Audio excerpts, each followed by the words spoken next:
चलो देखो यहाँ पे ए और बी कोई दो परिमेय संख्या है। परिमेय संख्या का मतलब माइनस में भी हो सकता है, प्लस में भी हो सकता है, बटे में भी हो सकता है ना। तो ए प्लस बी जोड़ने पर एक परिमेय संख्या होगी, ठीक है, होगी। जोड़ोगे तो देखो 1/2 जोड़ो, अच्छा है इसमें 0 जोड़ दो, ये भी तो परिमेय संख्या है ना। जोड़ेंगे तो एक परिमेय संख्या ही आएगी। 2 में 0 जोड़ो चाहे तो 1, तो ये 1/2 ही होगा। अगर माइनस का 1/2 लेते हो यहाँ पे तो ये घट कर क्या हो जाएगा 0, और 0 भी तो परिमेय संख्या है ना। इसका मतलब पहला नियम हमारा क्या होगा, सही होगा। पहला तो सही हो गया आपका, यस होगा, ठीक है। दूसरा देखिए यहाँ पे, जब a प्लस बी होगा तो क्लियर है कि a माइनस बी भी आपका होगा, कोई भी रखेंगे तो हो जाएगा, ठीक है। तो ये भी सही होगा, ठीक है। अब देखिए, अब a गुणे b, अब a में b का गुणा कीजिए, a और b का मान कोई कुछ भी रखिए तभी भी परिमेय संख्या ही आएगी। अब कहेंगे कोई एग्जांपल दीजिए ऐसा कि जो परिमेय संख्या ना हो, a और b का मान। तो आप कहेंगे सर 1 भी लेते हैं 0 भी लेते हैं तब भी इसका गुणा कराएंगे तो क्या आएगा 0, परिमेय ही संख्या आएगी। 1/2 लेते हैं और इसमें गुणा कराते हैं -1/2 का, तभी भी एक क्या आएगी, एक परिमेय संख्या आएगी ना। तो सब यानी कि गुणा वाला भी क्या है आपका सही है, ये भी सही है, परिमेय संख्या हो सकती है, अब परिमेय संख्या होगी भी। अब अगला देखिए 1/b, a बटा क्या है यहाँ पे b, तो a/b क्या परिमेय संख्या हो सकती है? नहीं होगा। अच्छा, a/b परिमेय होगा, ये हो सकता है कि नहीं? देखो यहाँ पे अगर a का मान क्या ले लेते हैं हम लोग 0 और b का मान 0 ले लेते हैं, a का भी मान 0 ले रहे हैं और b का भी मान 0 ले रहे हैं। अब ये मत कहना कि यहाँ पे p/q होगा, q बराबर 0 आप नहीं ले सकते हैं। जैसे 0/0 लेंगे तो क्या होगा, अपरिभाषित होता है। क्या होता है, अपरिभाषित होता है। तो अपरिभाषित की वजह से ये क्या हो जाएगा, परिमेय नहीं होगा, ये आपका अपरिमेय हो जाएगा। क्या हो जाएगा, अपरिमेय हो जाएगा। a का मान 2 भी रख लोगे तभी भी वही होगा आपका, अपरिभाषित होता है, इसका कोई मान नहीं होता है। तो इसका मतलब है कि ये क्या है, अपरिमेय है, और ये क्या हो जाएगा आपका गलत हो जाएगा, नॉट हो जाएगा आपका, ठीक है, नहीं हो सकती है। अगला देखिए a का पावर b है, तो a का पावर b है तो यहाँ पे हम क्या करते हैं कि a बराबर ले लेते हैं 2 और b बराबर ले लेते हैं 1/2, क्योंकि ये दोनों भी तो परिमेय संख्या है ना। जैसे ही इस a की जगह पे 2 को रखते हैं तो 2 हो गया, और b का मान कितना है 1/2 है, तो इसका पावर 1/2 हो गया।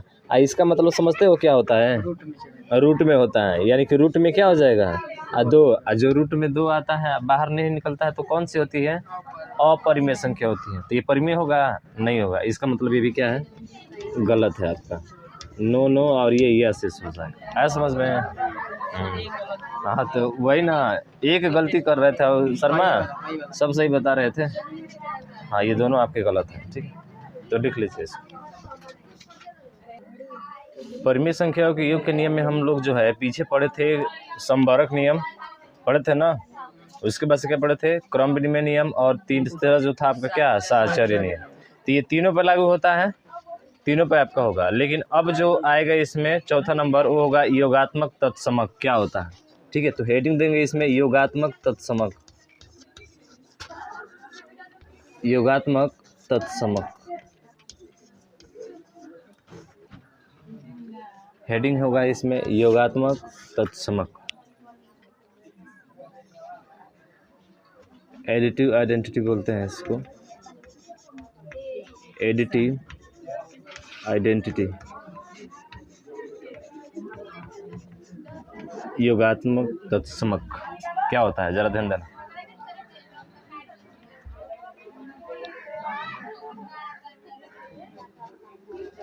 यदि a कोई परिमेय संख्या है तो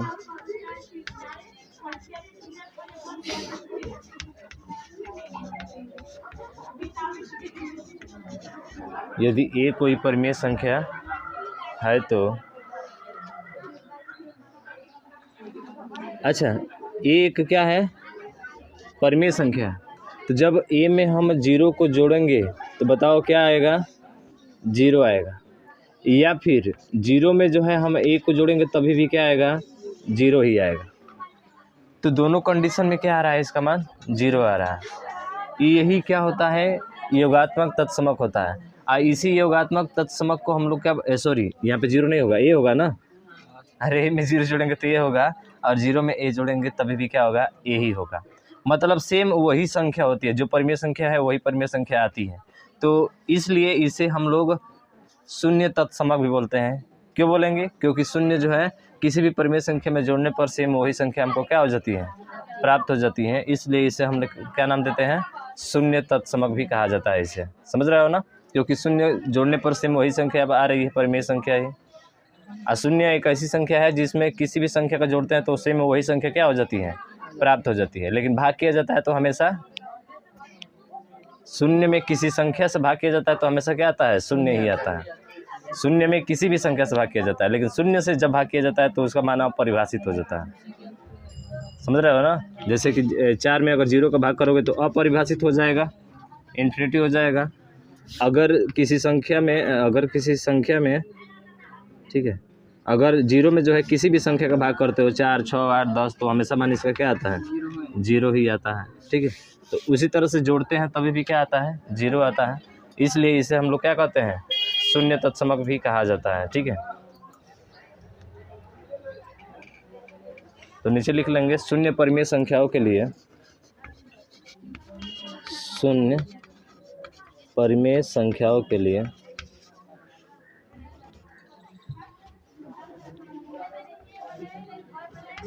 शून्य परिमेय संख्याओं के लिए शून्य परिमेय संख्याओं के लिए योगात्मक तत्समक है, योगात्मक तत्समक है। तो शून्य परिमेय संख्याओं के लिए क्या है, ये योगात्मक तत्समक है।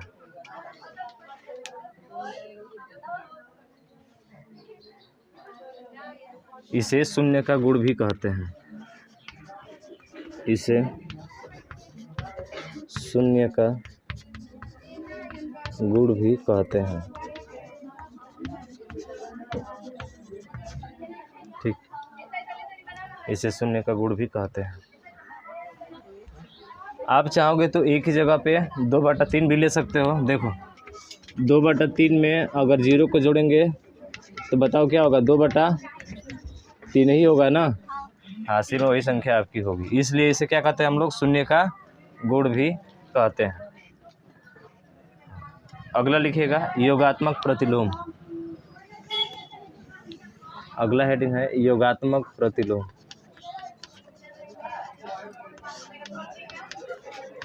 प्रतिलोम माने समझते हैं ना, उल्टा। प्रतिलोम माने क्या होता है, उल्टा है, एडिटिव इनवर्स, एडिटिव इनवर्स योगात्मक प्रतिलोम। इसमें लिखिएगा यदि ए कोई 2 परिमेय संख्या हो तो, यदि ए कोई परिमेय संख्या हो तो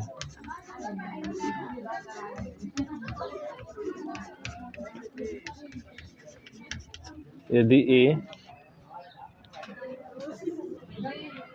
कोई परिमेय संख्या हो तो इसका योगात्मक प्रतिलोम, इसका योगात्मक प्रतिलोम। योगात्मक प्रतिलोम मतलब समझ रहे हो, जो प्लस वाला होगा वो किस में हो जाएगा, माइनस में हो जाएगा। तो योगात्मक प्रतिलोम ए का क्या हो जाएगा, माइनस ए होगा, माइनस ए होगा।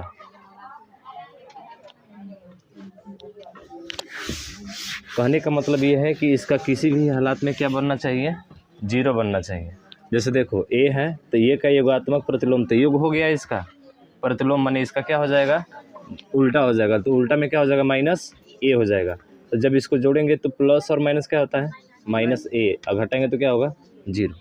यानी इसका योगात्मक प्रतिलोम हमेशा क्या होता है, 0 होता है। तो ए का माइनस वाला में हो जाएगा, प्लस का माइनस में, और माइनस का किस में हो जाएगा, प्लस में हो जाएगा। जैसे एक सवाल क्वेश्चन आया था कि x माइनस वाई बटा y माइनस एक्स का योगात्मक प्रतिलोम क्या होगा। इसका योगात्मक प्रतिलोम क्या होगा, समझ रहे हो ना? क्या पूछा था? योगात्मक प्रतिलोम। बहुत ही अच्छा क्वेश्चन आपका पूछा गया था। तो इसका योगात्मक प्रतिलोम आप कैसे निकालेंगे? तो ये प्लस वाला है ना पूरा, तो इधर माइनस हो जाएगा।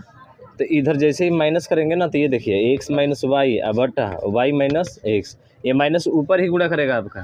तो ऊपर गुणा करेगा तो देखो चेंज हो जाएगा चिन्ह इसका, तो चेंज हो जाएगा। तो ये एक्स है तो प्लस है तो क्या हो जाएगा माइनस, और ये माइनस है तो क्या हो जाएगा प्लस वाई बटा ये क्या हो जाएगा वाई माइनस एक्स हो जाएगा। तो ये इसका हो जाएगा। तो देखो ये माइनस एक्स है और यहाँ पर भी माइनस एक्स है, यहाँ पे प्लस वाई है और यहाँ पर भी प्लस वाई है, तो दोनों सेम है ना, तो कट जाएंगे तो इसका मान क्या आ जाएगा एक आ जाएगा। इसका मान क्या हो जाएगा एक हो जाएगा।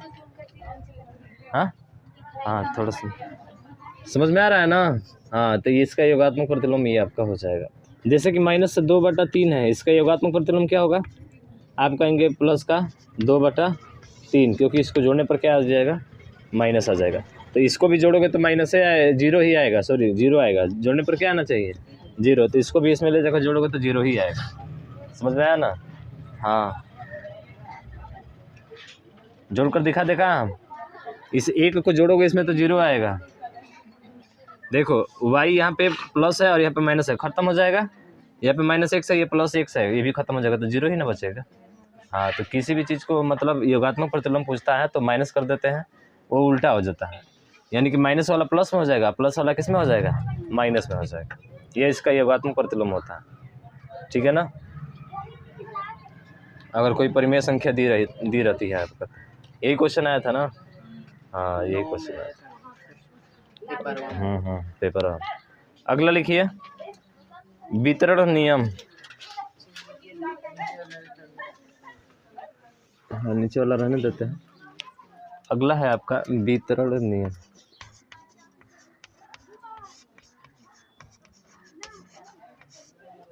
वितरण नियम, डिस्ट्रीब्यूटिव लॉ, डिस्ट्रीब्यूटिव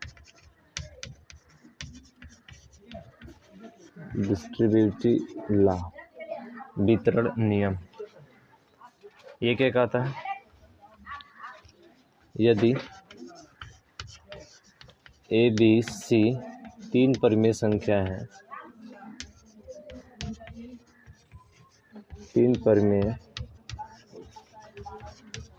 संख्याएं हैं, यदि ए बी सी 3 परिमेय संख्याएं हैं,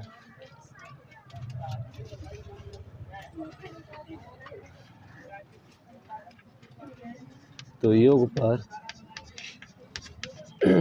पर गुणन वितरण नियम।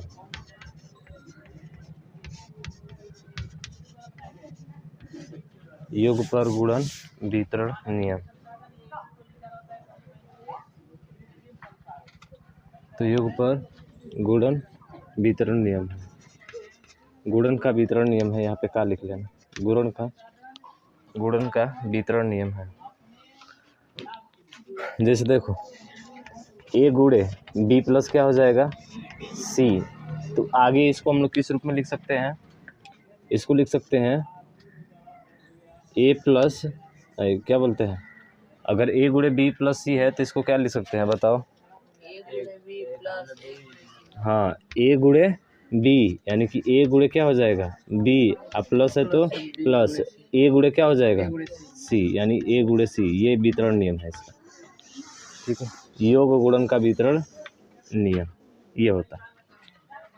समझ में आ रहा है ना? इसी ए का एक बार इसमें गुणा होगा और इसी ए का एक बार सी वाले में गुणा होगा। अलजेब्रा में काम करता है, ए में बी का गुणा, फिर ए में किसका गुणा सी का गुणा। जितना इसका मान आएगा उतना ही इसका भी मान आ जाएगा। चाहेंगे तो नंबर रख कर देख सकते हैं। नंबर रख दे, चलिए नंबर रख दे रहे हैं। देखिए ए बराबर लेते हैं 1, बी बराबर 2 और सी बराबर 3 रख दीजिए। यहाँ पे ए की जगह पे 1 है तो 1 गुणे बी की जगह पे कितना है 2 और सी की जगह पे 3 बराबर, इसको भी रख दीजिए यहाँ पे। तो ए गुणे बी यानी 1 गुणे कितना हो जाएगा 2 और प्लस यहाँ पे ए गुणे सी यानी 1 गुणे कितना हो जाएगा 3। तो 2 और 3 5 5 एकम 5, इधर भी 5 बराबर, देखो इधर भी आएगा 2 एकम 2 प्लस 3 एकम 3, ये भी 2 और 3 कितना हो गया 5, यानी कि दोनों का मान क्या हो गया यहाँ से बराबर हो गया। इसका मतलब ये इस पर भी कार्य करता है, किस पर, वितरण नियम पर। और किसका वितरण नियम है, तो योग पर गुणन का वितरण नियम है आपका, समझ में आया ना। हाँ, आप बटे में भी ले सकते हो, ए का मान, बी का मान, सी का मान, क्योंकि परमेय संख्या है ना, तो परमेय संख्या है तो कुछ भी मान ले सकते हो, दोनों का सेम आएगा आपका, बराबर ही आएगा। अगला लिखना है परमेय संख्याओं के व्यवकलन। परिमेय संख्याओं के व्यवकलन, इसका मतलब होता है घटाव। परिमेय संख्याओं के व्यवकलन यानी घटाव, ठीक है। इसमें क्या होगा, तो वही संबरक नियम, संबरक गुण जो बोलता है, क्या बोलता है जी, संबरक गुण, संबरक गुण कहने का मतलब यदि कोई दो परिमेय संख्या है तो उनको घटाने पर भी एक परिमेय संख्या क्या होती है, प्राप्त होती है। तो यही कहता है ये नियम, क्या कहता है कि ए बी दो परिमेय संख्याएं हो तो ए बी दो परिमेय संख्याएं हो तो परिमेय संख्याएं हो तो परिमेय संख्याएं हो तो उनका अंतर भी परिमेय संख्या होगी, तो उनका अंतर भी परिमेय संख्या होगी, तो उनका अंतर भी परिमेय संख्या होगी, ठीक।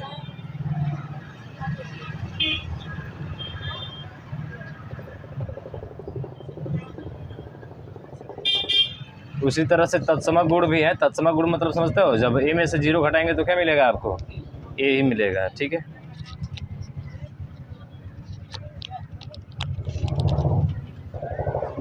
अब अगला जो है परिमेय संख्याओं के गुणा के गुण।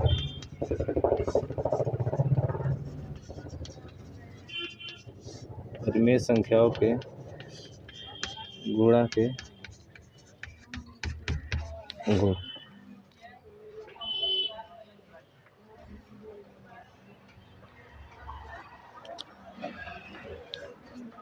इसी में वही चीज आएगा संबरक, मतलब दो परिमेय संख्याओं का गुणा भी एक परिमेय संख्या होती है। ये भी दो परिमेय संख्या है तो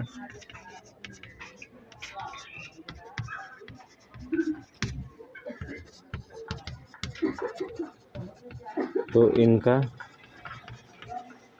गुणनफल भी एक परिमेय संख्या होगी,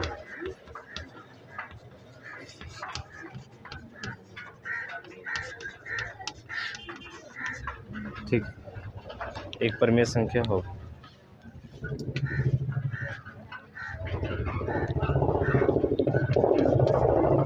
दूसरा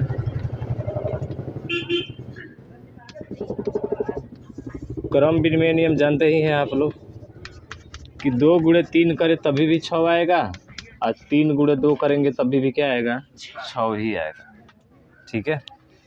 3 गुणे 2 या 2 गुणे क्या करें 3, तो दोनों का मान में कोई भी अंतर नहीं पड़ता है, ये क्रम विनिमय नियम इसका होता है।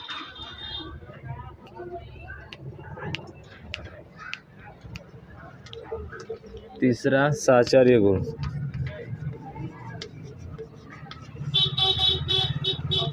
साचार्य गुण में 3 परिमेय संख्या रहेगी, जैसे कि ए गुणे बी गुणे सी हो गया, तो बताओ ये ए गुणे बी गुणे सी ये भी हो सकता है, तो दोनों का मान में कोई अंतर पड़ेगा, कोई अंतर नहीं पड़ेगा, सेम बराबर होंगे, जितना ये होगा उतना ही ये भी आपका हो जाएगा, ठीक। हाँ, अगला जो आएगा ये थोड़ा सा पूछा जाता है ज़्यादा, गुणात्मक प्रतिलोम, ठीक है। अगला जो है वो होगा गुणात्मक प्रतिलोम।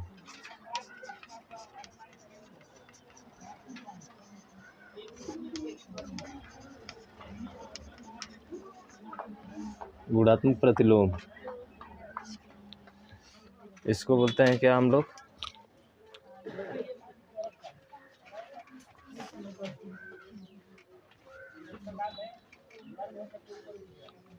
मल्टीप्लिकेटिव इनवर्स, ठीक है।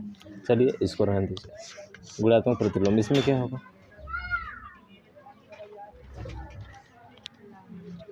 यदि ए कोई परिमेय संख्या हो तो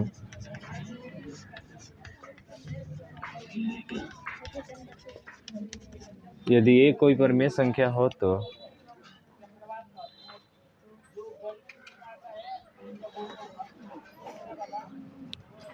इसका गुणात्मक प्रतिलोम, इसका गुणात्मक प्रतिलोम 1/a होगा।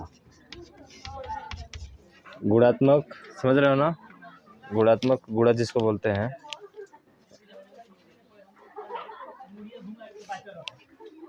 यानी कि समझ में आ रहा है गुणात्मक प्रतिलोम, अंश वाला हर में और हर वाला अंश में।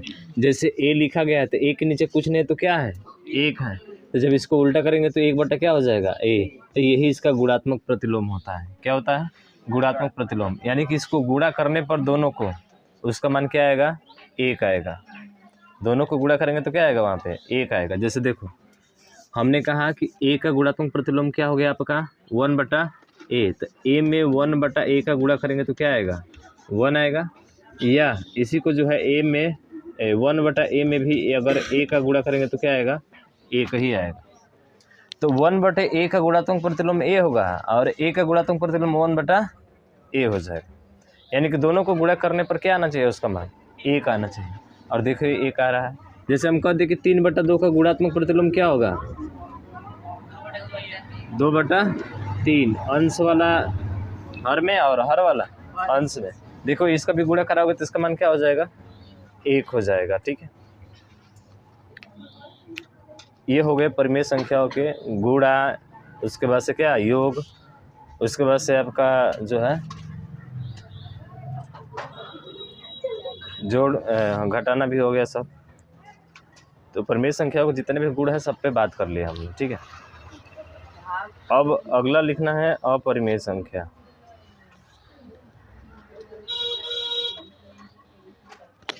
अपरिमेय संख्या उस पर नहीं डिपेंड करता, इसलिए नहीं लिखा है। अच्छा नीचे वाला मिटाए, थोड़ा तेज लिखो, तेज लिखो, तेज जी, थोड़ा सा लिखना। अगला गुणात्मक तत्समक, ये छूट रहा है आपका।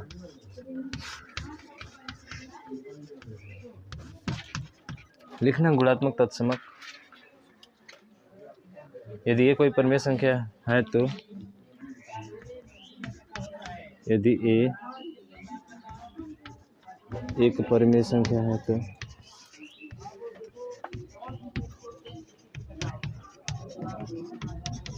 यदि ए एक परिमेय संख्या है तो ए गुणे 1 बराबर भी क्या होगा, 1 गुणे ए बराबर भी क्या होगा, ए ही होगा। मतलब 1 का किसी में भी संख्या में गुणा करो तो सेम वही संख्या हमको क्या होती है, प्राप्त हो जाती है। इसलिए इसको हम लोग क्या बोलते हैं, एक को क्या बोलते हैं, गुणात्मक तत्समक। यानी कि अगर पूछे कि गुणात्मक तत्समक कौन सा है तो 1 होगा, गुणात्मक तत्समक। अगर आपसे पूछ ले कि बताइए गुणात्मक तत्समक कौन सा है तो आप क्या बताएंगे, 1। तो 1 जो है वो आपका गुणात्मक तत्समक होता है। यानी किसी भी संख्या में गुणा करते हैं तो सेम वही संख्या आपकी क्या हो जाती है, आ जाती है, तो उसका गुणात्मक तत्समक कहलाता है। तो 1 जो होगा गुणात्मक तत्समक होगा। अब लिखिए अपरिमेय संख्या। अपरिमेय संख्या, इरेशनल नंबर,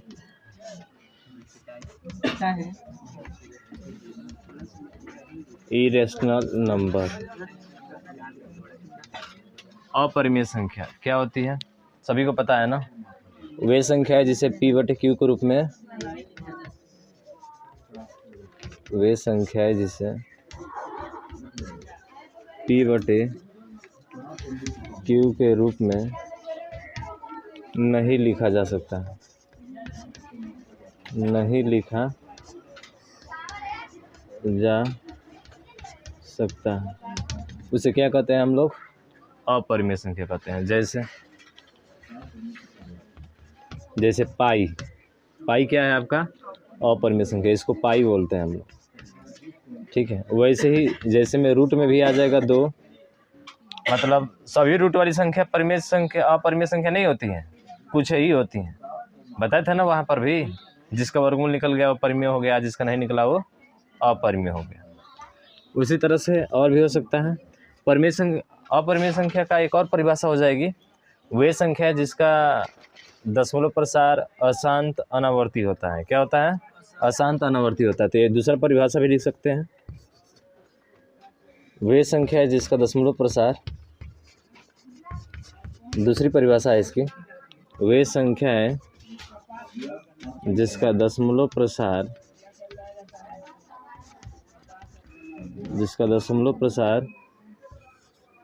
अशांत अनावर्ती होता है, उसे अपरिमेय संख्या कहते हैं। इसके एग्जाम्पल्स 0.1012030405 ऐसे करके बढ़ता जाएगा। देखो कोई भी अंक रिपीट नहीं हो रहा है इसमें, और पीछे पढ़े थे परिमेय वाले में तो उसमें शांत होता है और कैसा होता है? आवर्ती होता है, समान आवर्ती होता है। तो समान आवर्ती होगा तो आपका परिमेय होगा, और असमान आवर्ती होगा माने अलग अलग संख्या आएगी, कभी भी रिपीट नहीं होगी। तो वहाँ पे कौन सा दशमलव होता है, कौन सी संख्या होती है? वो अपरिमेय संख्या होती है। तो यहाँ पे अपरिमेय संख्या हो जाएगी, ठीक है। समान रिपीट नहीं ना हो रहा है, अलग अलग हो रहे हैं, इसके वजह से ये हो जाएगा।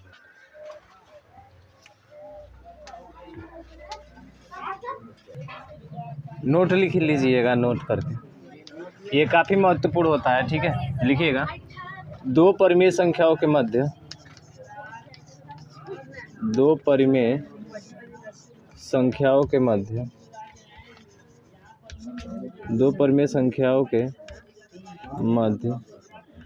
बहुत सारी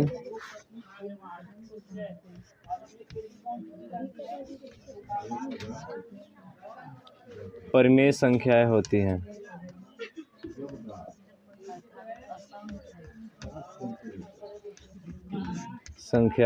हैं। इसीलिए कहते हैं ना कि सर परिमेय संख्या निकलता है नहीं, आंसर आता है। अरे आंसर कैसे आएगा जब उसके बीच परिमेय संख्या हजारों लाखों होती है, करोड़ों होती है, अरबों होती है, खरबों होती है। जितना निकलना चाहेगा उतना परिमेय संख्या निकलती जाएगी आपकी, ठीक है।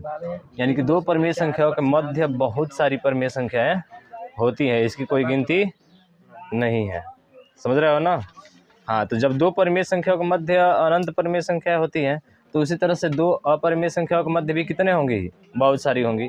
तो उसको भी लिख लीजिएगा कि दो अपरिमेय संख्याओं के मध्य अनगिनत, बहुत सारी मतलब यहाँ पे ब्रैकेट में कर लीजिएगा, अनगिनत जिसे गिना नहीं जा सकता। तो उसी तरह से लिख लीजिए कि दो अपरिमेय संख्याओं के मध्य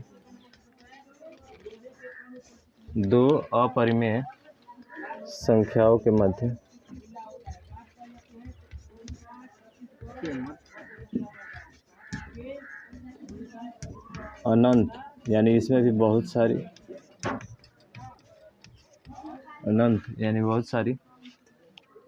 अपरिमेय संख्याएं होती हैं।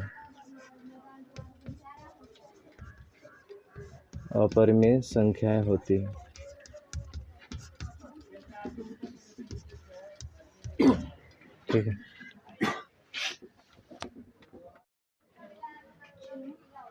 अगला लिखिएगा नोट, किन्हीं दो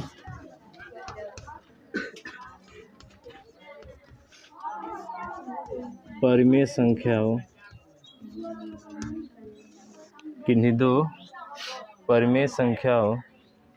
ए व बी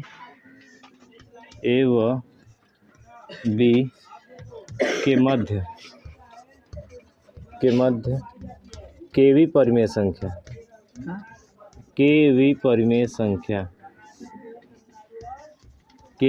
संख्या बराबर होता है ए के प्लस बी बटा क्या होता है? के प्लस 1। ये फार्मूला याद रखो। किन्हीं दो परिमेय संख्या हो ए और बी के मध्य, केवी परिमेय संख्या मतलब कि जैसे कि 50 परिमेय संख्या निकालना है, 20 परिमेय संख्या निकालना है, या 28वीं परिमेय संख्या निकालना है, तो के की जगह पे क्या हो जाएगा? 28 हो जाएगा, 20 हो जाएगा, 1 हो जाएगा, 2 हो जाएगा, 4 हो जाएगा। जैसे एग्जाम्पल में कि 2 और 3 के मध्य, 2 और 3 के मध्य 50वीं परिमेय संख्या बताइए। 50वीं परिमेय संख्या ज्ञात कीजिए। 50वीं परिमेय संख्या, हाँ जैसे में क्वेश्चन है 50वीं परिमेय संख्या ज्ञात कीजिए, कर दीजिए ज्ञात उसी पे। तो 2 और 3 किसका मान होगा? ए और बी का, और जो 50 है वो किसका मान हो जाएगा? के का हो जाएगा। तो के बराबर 50, ए बराबर 2, बी बराबर 3, फार्मूला में रख दो, 50वीं परिमेय संख्या तुम्हारी क्या हो जाएगी? आ जाएगी।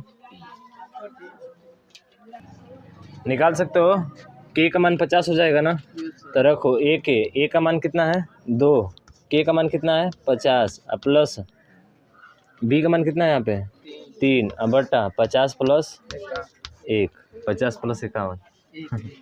ठीक है, हल कर, 2 5 10, 100 हो जाएगा, 100 में 3 जोड़ेंगे तो 100, 3 बटा 50 और 1 51, यही आपका राइट हो जाएगा। 85वीं परिमेय संख्या हो जाएगी यार। ठीक है, समझ में आया ना? हाँ, तो ये हो गया आपके परिमेय संख्या और अपरिमेय संख्या। समझ में आया क्या? यहाँ पर यहाँ तक समझ में आया ना? रूट पे बात कर लेगा इसी में।